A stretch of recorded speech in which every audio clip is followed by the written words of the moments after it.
Hello everyone, GPC Sikar के YouTube channel में आप सभी का स्वागत है। आज के इस वीडियो में हम ट्रैक्शन सिस्टम के बारे में स्टडी करेंगे। तो ट्रैक्शन सिस्टम जो है रेलवे में जो ट्रेन्स का जो मोमेंट है उसको कहते हैं। तो उस सिस्टम को दो भागों में हम डिवाइड कर सकते हैं। First is non electrical traction system and the second is electrical traction system. Further यहाँ पर नॉन इलेक्ट्रिकल ट्रैक्शन सिस्टम को दो और भागों में डिवाइड किया जा सकता है, जैसे हम यहाँ पे देख सकते हैं। One is steam engine system, वाष्प इंजन प्रणाली।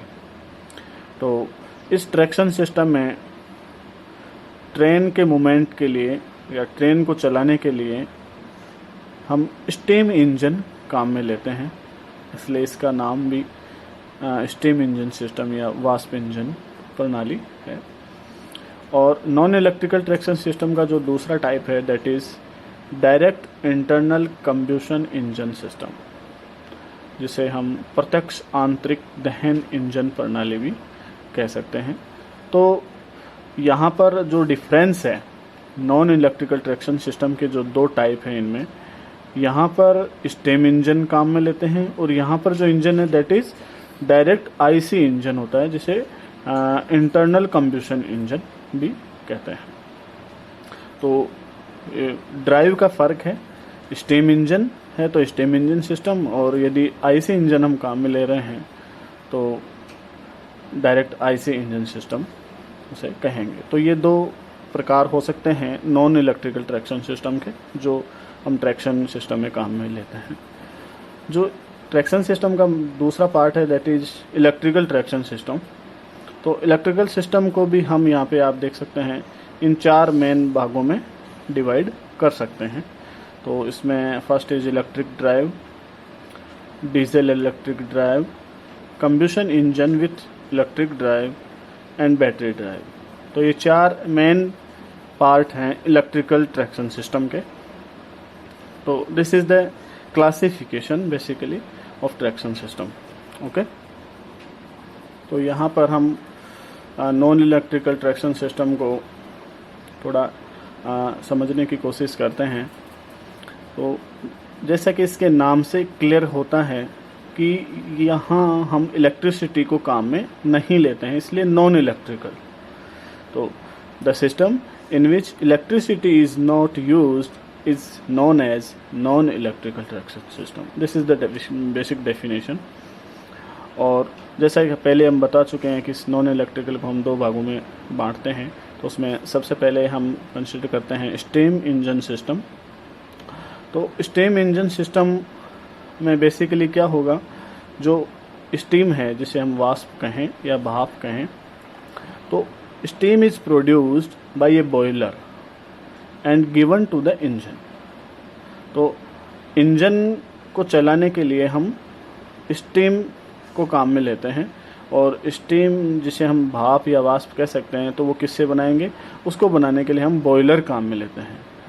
ओके, तो बॉयलर एक ऐसा सिस्टम है जिसमें स्टीम जनरेट करने के काम में आता है, और उस स्टीम को हम इंजन को ड्राइव करने के लिए काम में लेते हैं। तो जब स्टीम इंजन को ड्राइव करती है तो इस इंजन क्या करता है, इंजन बेसिकली एक एनर्जी कन्वर्जन डिवाइस है, तो जो एनर्जी का फॉर्म को कन्वर्ट कर देता है from one form to another. तो इंजन यहाँ पे क्या करेगा, स्टीम जब इंजन को हम देते हैं तो इंजन हीट एनर्जी को कन्वर्ट कर देता है मैकेनिकल एनर्जी में। ओके, तो इंजन क्या करेगा, the energy in form of heat which is we call steam is given to the engine, and engine converts this energy into mechanical energy. Okay, तो जब मैकेनिकल एनर्जी का मतलब है कि ये किसी भी सिस्टम को मूवमेंट में ला सकता है, उसको डिफ्लेक्ट कर सकता है, उसको मूवेबल बना सकता है। ओके, तो ये जो इसका मैकेनिकल एनर्जी जो हमें इंजन से मिलती है आउटपुट के रूप में, इसको हम ट्रैक्शन सिस्टम में जो ट्रेन का जो मोमेंट है उसके काम में लेते हैं।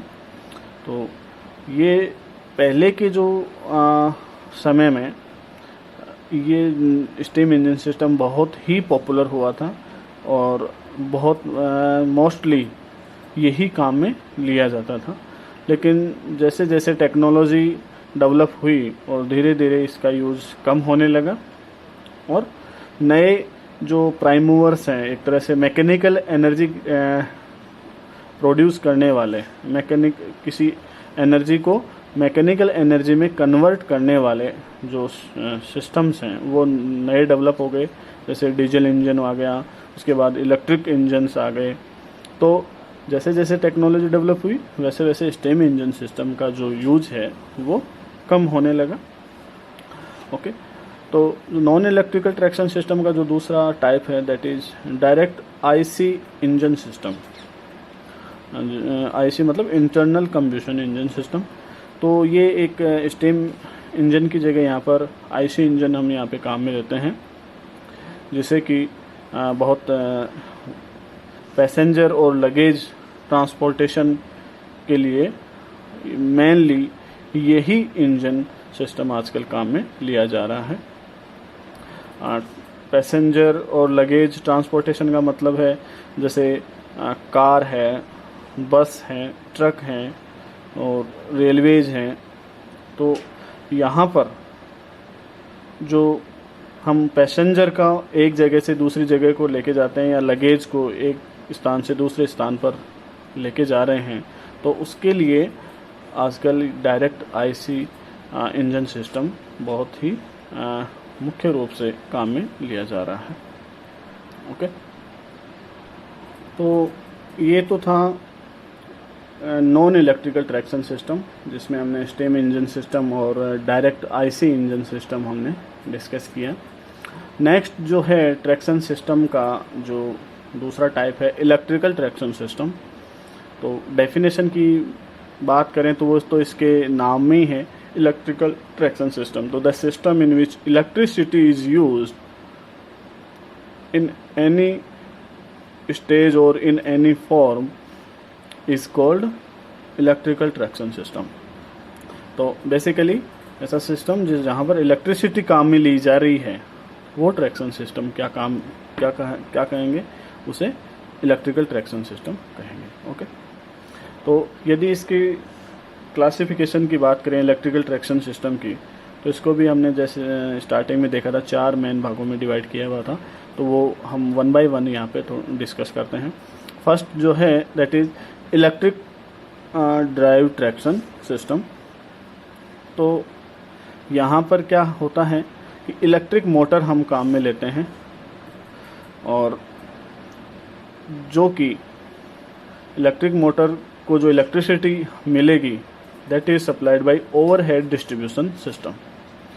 तो ट्रैक्शन सिस्टम में मैकेनिकल एनर्जी देने के लिए इलेक्ट्रिक मोटर काम में लेंगे, लेकिन इलेक्ट्रिक मोटर को चलाने के लिए जो इलेक्ट्रिसिटी हमें चाहिए that is supplied by overhead distribution system.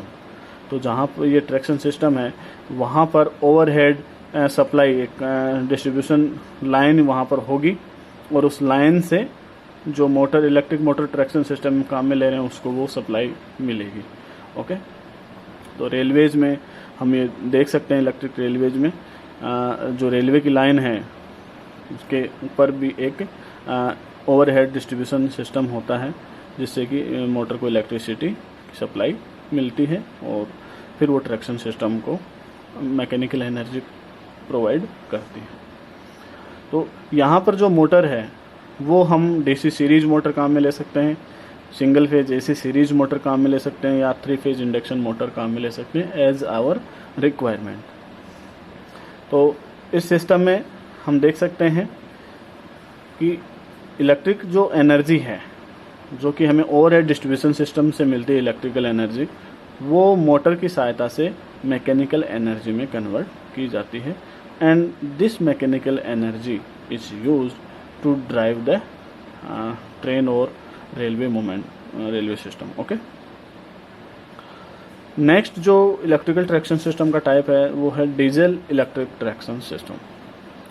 तो यहाँ पर जैसे हम नॉन इलेक्ट्रिकल ट्रैक्शन सिस्टम में देख चुके हैं, वहाँ पर डीजल इंजन ट्रैक्शन सिस्टम था, यहाँ डीजल इलेक्ट्रिक ट्रैक्शन सिस्टम है। तो क्या करते हैं यहाँ पे कि जो डीजल इंजन है that is coupled with A DC generator. Diesel engine को हम डीसी जनरेटर से कपल्ड, मैकेनिकली कपल्ड रखते हैं। ओके, तो यहाँ पर जो डीजल इंजन की स्पीड है उसे हम कांस्टेंट रखते हैं, और इसी जनरेटर सेट से जो इलेक्ट्रिसिटी प्रोड्यूस हो रही है उसी को भी हम टू ड्राइव द ट्रेन, उसी इलेक्ट्रिसिटी को हम काम में ले लेते हैं। तो this is diesel electric traction system. Next जो टाइप है इलेक्ट्रिक ट्रैक्शन सिस्टम में वो है internal combustion engine with electric drive. तो जो अभी सेकेंड टाइप था वहाँ diesel engine with generator set था, यहाँ पर डीजल इंजन के स्थान पर इंटरनल कंबशन इंजन है। तो जो प्रोसीजर है वो ऑलमोस्ट सेम ही है, क्योंकि बस इंजन को ही हमने रिप्लेस किया है with diesel engine is replaced by internal combustion engine, so the system is almost same as discussed in diesel engine generator set। तो यहाँ पर जो मेन फ़र्क है वो प्राइम मूवर का ही है। प्राइम मूवर मीन्स ऐसा सिस्टम जो जनरेटर को मोमेंट प्रोवाइड करेगा, मतलब किसी भी एनर्जी फॉर्म को मैकेनिकल एनर्जी में कन्वर्ट करने वाला जो डिवाइस है that is called prime mover. तो जनरेटर को जो मूवमेंट मैकेनिकल एनर्जी प्रोवाइड करेगा उसे हम प्राइम मूवर कहेंगे। तो डीजल इंजन के जगह यहाँ पर इंटरनल कंबशन इंजन हम काम में लेंगे, बाकी जो सेट है वो सेम है। ओके, नेक्स्ट टाइप जो इलेक्ट्रिक ट्रैक्शन सिस्टम में है दैट इज़ बैटरी ड्राइव। तो इस सिस्टम में हम डीसी मोटर काम में लेते हैं टू ड्राइव द इंजन, और डीसी मोटर को जो सप्लाई हम प्रोवाइड करेंगे, DC supply that is provided by the storage battery.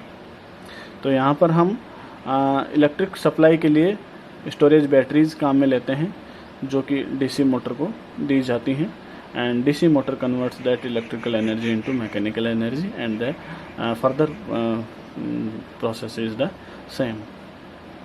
तो बैटरी सप्लाई बहुत देर तक या बहुत लंबे समय तक नहीं दे सकती, हम ये जानते हैं। इसलिए इस सिस्टम को ऐसे काम वर्क्स के लिए काम में लेंगे ऐसी जहाँ पर कम समय की ज़रूरत हो उस काम को कंप्लीट होने में। तो the work that requires very less time we use this battery drive system. Okay, तो इसकी जो यूटिलाइजेशन है बैटरी ड्राइव की वो लेस टाइम होने के कारण भी फिर भी के बजाय भी हम रेलवेज की जो सर्विसेज हैं वहाँ पर इसको काम में लेते हैं, क्योंकि इसके दो कारण हैं। एक तो इसका क्या है, जो वेट है इस सिस्टम का बैटरी ड्राइव का वो बहुत कम होता है, so very easy to handle, and जो इसकी स्पीड कंट्रोल मैकेनिज्म है वो भी बहुत आसान होती है। तो इसलिए हम इस सिस्टम को रेलवे सर्विसेज में काम में लेते हैं, वरना इस सिस्टम की जो सर्विस लेंथ है वो भी कम होती है और इसकी जो स्टोरेज बैटरीज की स्टोरेज कैपेसिटी है वो भी बहुत कम होती है। लेकिन इन दोनों ड्रॉबैक के कारण बाद भी स्पीड की रेंज भी कम है, सर्विस लेंथ भी कम है, लेकिन जो दो मेन एडवांटेज हैं, very simple speed control mechanism and very less weight, we prefer to use this drive system for railway services. Okay, तो आज हमने इस वीडियो में ट्रैक्शन सिस्टम क्या होता है और कितने प्रकार का ट्रैक्शन सिस्टम हो सकता है वो डिस्कस किया है। Okay, thank you.